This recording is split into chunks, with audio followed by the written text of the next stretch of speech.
High friends, welcome to my channel Annapurna. आज आपण भेंडीची मस्त स्पेशल रेसिपी पाहूयात। मी बाजारातून ताजी ताजी भेंडी घेऊन आलेली आहे। मस्त नाश्त्यासाठी कुरकुरीत भेंडी बनवूयात।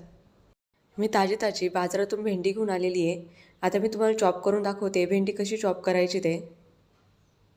भेंडीचा पुढचा आणि मागचा शेंडा काढून टाका आणि अशा पद्धतीने भेंडी कापून घ्या। मी सगळ्या भेंड्या अशा कापून घेतलेल्या आहेत आणि जाडसर भेंड्या काढून ठेवलेल्या आहेत।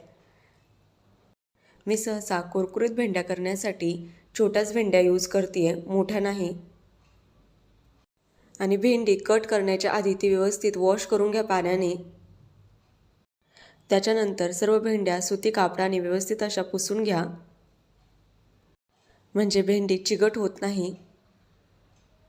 भेंडीची भाजी करताना सुद्धा तुम्ही तसंच करा। आता आपल्या भेंड्या कट करून तयार आहेत। त्याचबरोबर आपण कोटिंगसाठी पेस्ट तयार करून घेऊयात।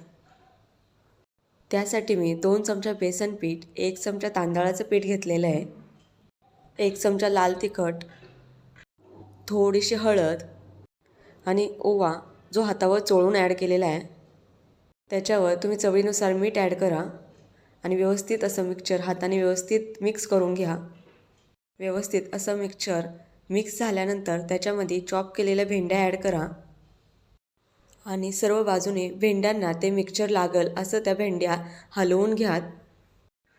सर्व भेंड्यांना व्यवस्थित असं ते बेसन पिठाचं कोटिंग लागल असं त्या भेंड्या व्यवस्थित असे मिक्स करून घ्या। मिक्स करून झाल्यानंतर थोडंसं पाण्याचा शिपका द्या आणि परत एकदा त्या व्यवस्थित असं मिक्स करून घ्या, म्हणजे जी कोटिंग आहे बेसन पिठाची त्या भेंडीला व्यवस्थित अशी थिक लागेल। जेवढी भेंडीला बेसन पिठाचं पीठ जेवढं थिक कोटिंग होईल तेवढं ते व्यवस्थित असं क्रिस्पी भेंडे होतील। आता आपण ते बाजूला ठेवूयात आणि कढई घेऊन त्याच्यामध्ये तेल ॲड करूयात तळण्यासाठी। तेल माझं गरम झालं आहे। आता मी त्याच्यामध्ये त्या भेंड्या सोडते आहे। भेंड्यांचे स्लायसेस तळण्यासाठी गॅस मंद आचेवरच ठेवा।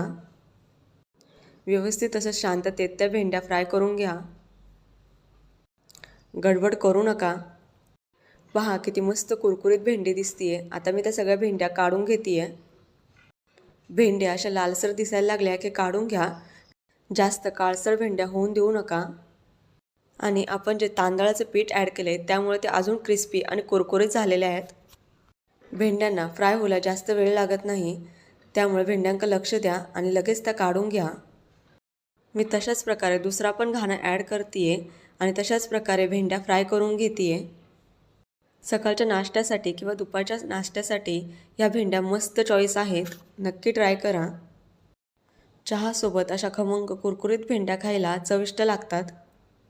आपल्या आता सगळ्या भेंड्या तयार आहेत तळून। तुम्हाला नक्की ही कुरकुरीत भेंडी बनवायला आवडेल।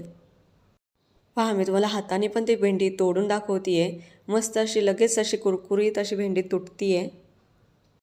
आणि कोणत्याही तळलेल्या पदार्थाखाली तुम्ही टिश्यू पेपर ठेवला तर त्याचं ऑइल कमी होतं, पण ही भेंडी मात्र ऑइली झालेली नाही आहेत।